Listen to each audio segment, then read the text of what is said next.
In Simba's search to discover himself, he is visited by his deceased father Mufasa in a haze of cloud and light. And man, is this scene awesome. Remember who you are. You are my son, and the one true king. But how could Mufasa do this? Was he coming to speak to Simba like Obi-Wan came back to speak to Luke? Was it through some shamanistic magic through Rafiki? Or is it something else? Hello, I'm Isaac from Want So Videos, where we discuss fun topics for fun people, and today I'm going to explain how Mufasa was able to return to Simba. Mufasa's death and return seems like it could be a complicated idea, turning this theory into a convoluted mess, but the truth lies in the beliefs of the pre-colonial African cultures. The Lion King may be loosely based off of Shakespeare's Hamlet, but the culture and influence is all African. Through the names like Mufasa and Sarabi, the lyrics like Hakuna Matata, to the musical style. The Lion King focuses on weaving African culture into the film, and this includes how African tribes perceive the afterlife. There are many different beliefs on the Supreme Being and legends on how man came to be, but the unifying thought across many African cultures is the stance that the Supreme Being has little interest in its creation, leaving the African ancestors to help their people, which is the reason the living seldom attempt to interact with or worship this deity. When individuals die, not all people transcend into spirits. The departed who live on and influence the events of the living are those of good citizenship and who are well respected in their family and community. This is exactly what Mufasa spoke of when he told Simba about the great kings of the past and the stars. The great kings of the past look down on us from those stars. So whenever you feel alone, just remember that those kings will always be there to guide you. And so will I. The spirits who hold power are the ones who used to command great respect, like the great kings, and these people are meant to guide their descendants. Simba is truly never alone, because the belief is the ancestors stay invisible to most while remaining in the air, trees, rocks, caves, mountains, and forests. And under this belief system, Mufasa would surely remain in the world as an influencing spirit like we eventually see. He is a wise ruler who cares about the well-being of his people and holds a great deal of respect not only by his wife and son, but by the lionesses of his pride and his subjects. Mufasa met the qualifications to become a powerful spirit after his death, but how did he and the other ancestors communicate with the living?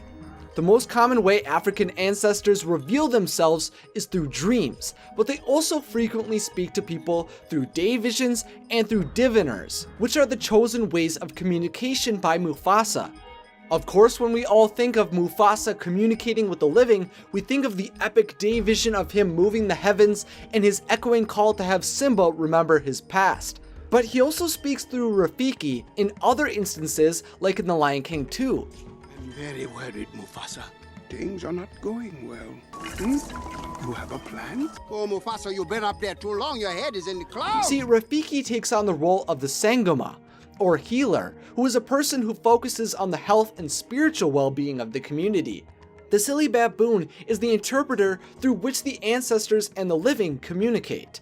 Mufasa speaks to Simba and his descendants through day visions and by deciphering by the Pride Land Sangoma, similarly to how ancestors in African cultures are said to behave. In the conversations between the spirits and the living, they can warn the family members of the dangers coming, or the good things they are to receive, because the spirits are bilingual. They can speak both the language of men and the spiritual language of their god. As a spirit, they are the bridge between the god and the people, and because of this, they hold powers beyond human control. The spirit's responsibility is to procure benefits for their living kin, like good health and long life. And one of the most notable ways of accomplishing this is through the ancestors' control of the rain. Rain is so important because it is relied on by many to water their crops and is a symbol of life in an area, and without it brings disaster. But when kin are led astray, like Scar allowing the hyenas into the Pride Lands and stripping Simba of his place as king, the ancestors take action by sometimes halting rain to warn people they are on the wrong path. The spirits may also bring disease onto its people or misfortune as a sign. But in the case of Mufasa, his message seems to clearly be the withholding of water, for when Simba proclaims himself as King of Pride Rock, the Pride Lands are rained down on and the land is revived. Mufasa's ghost coming to Simba, the sudden revival of the Pride Lands, and the communication between Rafiki and Mufasa after his death can all be explained through African belief systems. Under these belief systems, Mufasa lives in the world after his great rule as a respected king, holds value in his people and descendants, and uses his influence as a spirit to keep balance in the Pride Lands. So, what do you make of this? Is Mufasa a spirit with the properties from African culture? Also, ancestors and culture is not a purely African belief system, for across the world from Asia and Europe to Native Americans in the US and Canada, there is a shared belief people must ensure the continued well-being of those who have passed, so they in turn retain a positive attitude to the living when intervention is required. This influence by the ancestors is not exclusive to The Lion King, but can be seen in other Disney films like Mulan and Brother Bear.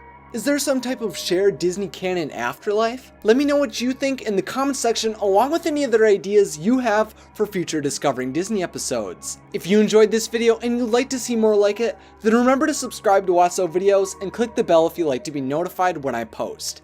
Thanks for watching and have a magical day.